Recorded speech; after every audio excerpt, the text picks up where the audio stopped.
Hey guys, so it's been super long. We actually have a new update on this Civic. Well, actually, if you didn't know, we have a Civic now. And if you want updates, you can follow us on Instagram. I'll put it right over here. But let me show you what we're going to be doing, and let me give you a quick update on the Civic as well. A lot has happened to the channel, or for the channel, since the last time we made a video. Around last year, August, we picked up a 93 Honda Civic Si hatchback with a B18 C1 swap. And we bought it non-running. Got it running. It was like white. It was really bad. I'll put a picture in the video. Did not look good at all. So fast forward to around March of this year, we actually ordered a kit for it. Got the car in tip-top running condition. Changed all the suspension, so new coilovers, new arms, new wheels, new tires. Everything has been done, as well as full fluids, transmission flush, oil changes, new fuel pump. Like, we did all the maintenance to get the car up and running, so it is like running great. And we also repainted the car at home. The car used to be red, was painted white. The interior and the engine bay were still red, so we painted it back to its factory Milano red color. And if you didn't know, we actually have a Rocket Bunny kit for it now. It is a full authentic Rocket Bunny version 1 kit. So rear fenders, front bumper, side skirt, as well as a wing. We now have a carbon fiber hood for it. We have some Denji glass headlights. These are pretty old school. They're from the 90s. There's also some Spec D LED tail lights. We got some Rotogrid classics, just because they look good. It's pretty easy on the pocket, and they're pretty light for being cast wheels. And if we move on, we got some spoon rep mirrors. And then if we go to the interior, we have a energy quick release, as well as passenger JDM shift knob. And then we have some bucket seats, as well as a Momo steering wheel. The interior has been fully gutted and tucked, so as many lines were tucked as possible. Give you another quick look at the car. So the car is back to its factory Milano red. And yeah, it's a lot better than when we picked it up, that's for sure. And then since then, we've taken it to Driven. We've been taking it to meets. Yeah, I mean, if you're local to like the Lower Mainland, you probably have seen this around. If not, maybe on Instagram. But it's pretty cool. So we said earlier, it has a B18 C1 off of an Integra GSR. And then we have DC 4:1 steel header, as well as a Circuit Hero radiator block off, passenger JDM carbon intake, new NGK spark plugs. Nothing too crazy down here. Overall, it's still fairly basic. Swap was done before we even had the car, so don't really know what's been put onto it. As far as we know, the mounts have been changed as well for the engine, factory fan and radiator still. Keeps the car cool enough during hot summer days. It still drives perfectly fine. We have a Jay's Racing oil cap that was purchased actually at Driven. We got to meet the president of Jay's Racing. That's pretty cool. Brand new distributor. We put that one in this past year, probably around 3-4 months ago. The swap could be nicer. The harnesses for the wires are not great, but that's something we want to take care of later on down the road, as well as maybe a front strut bar. So far, it's enough to get the car working. So today we're actually going to be installing a center console, as well as an armrest into the Civic. So this, for those who don't know, the center console, or the doubled-in piece for the EG Civic, is a pretty hard part to come by. It typically has one more piece that sits inside of there that houses things like the ashtray and cigarette lighter. It is also where you can attach a radio and relocate it. As well, the armrest is again another piece that, as far as I don't believe it comes on hatchbacks. I could be wrong. But I know it is something that you could order with sedans, I think coupes as well, or you could just purchase it separately. The one I have is a little beat up. It originally, I believe, used to be the brown or beige color, and someone has kind of replaced some parts with the factory black pieces and then painted the remaining parts black. So that part does need to be touched up, but I will be going through on how to place these parts in. It's pretty straightforward. I think there's a guide on YouTube on how to do it. There's a couple like old forum posts, so I did look at a couple of those. It looks pretty straightforward.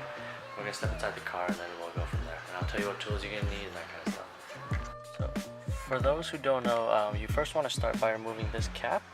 Underneath this cap you'll have two 10mm bolts, and then once these are off, on both sides of this shifter surround there's going to be a Phillips right over here by your cup holder, one on each side. And then you also want to remove 4 Phillips head screws. Two of them are actually right in the front. You can see those 2 indents right over there and right over there.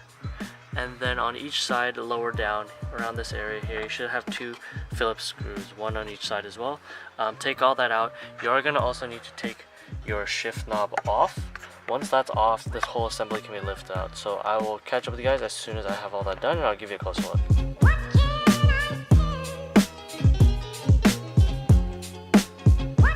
So once you get to this step, all the pieces just lift off. You do have a harness you want to remove right here, and that's going to be controlling the light that goes into your ashtray as well as your actual cigarette lighter.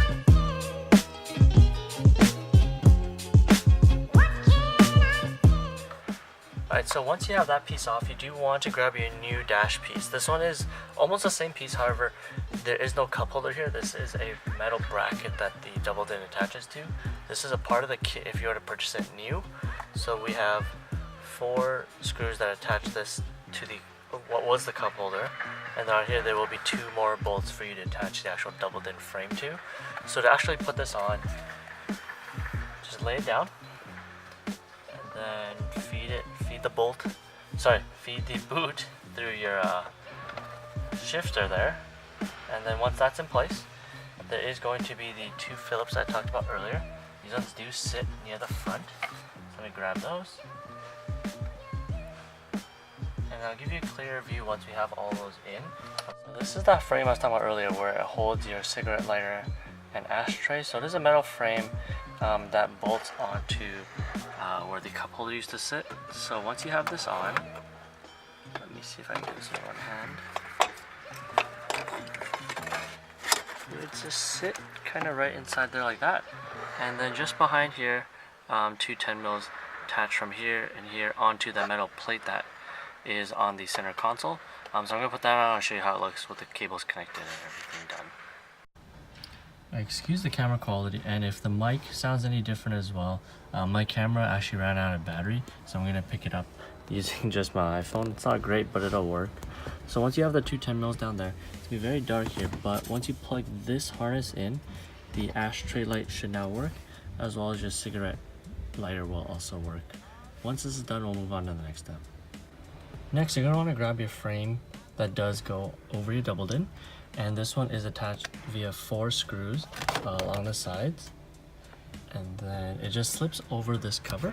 So let me show you. It's going to be hard with one hand because I'm holding the camera, but it may get caught in your shifter, so you can put that into 4th and then slip it over, around, and then I will fit this onto the right pieces. It is a little bit of a stretch to fit it all on, but the plastic is fairly soft, so you can bend it to where you need it to be. And then once you get to this step here, you just have to bolt it on. And then in terms of the hole here, this kind of, a lot of people like to put either a double din head unit here, or they move their clamp and control, they move their radio here, maybe in the out of pocket. And some people like to put the like for example an oil temp, oil pressure gauge up top here, so it's easy to read, or kind of vice versa. Some people might put the gauges down here, or if you're going to turbo the car, you can even use this whole space to put things like a boost gauge, oil temp, water temp, everything there, so that can go there as well. But I'm going to put it all together and I'll show you how it looks. So, bit of an update, everyone. When you do put the bolts, when you do put the center trim in, don't put the screws in yet. This actually uses the same threads that this piece uses, so you actually want to take the longer screws that you take out. They'll go into the bottom because they have to first go through this piece. They'll go through this piece before actually bolting into the car. But that is all this done. Everything's on here. The last piece we have is just to put the armrest and e-brake cover back on with the 2 10 mils that we took out at the very beginning, and then you get to see an overall look of how this setup is once everything's in. So I do have that right here. It is the e-brake and armrest all together in one piece. And so you want to just slip your e-brake right through there, and then you want to line up these holes with 2 pegs around the other side of this. So move that forward. Pretty easy line up. Once you have them in line, you should be able to just bolt it down, and then you're going to be all done. You want to put this cover back on to cover the bolts, keep everything nice and neat.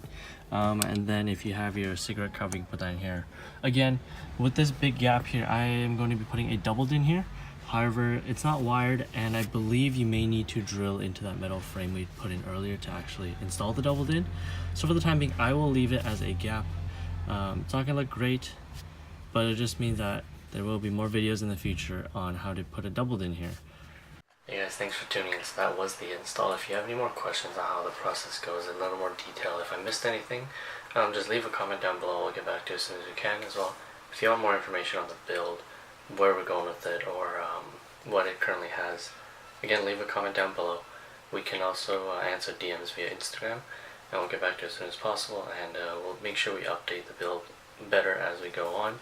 And again, I can record more videos of where the Civic is at the moment, and any future parts that we do get. I hope to see you guys soon, and thanks for watching. Like, comment, subscribe. Peace.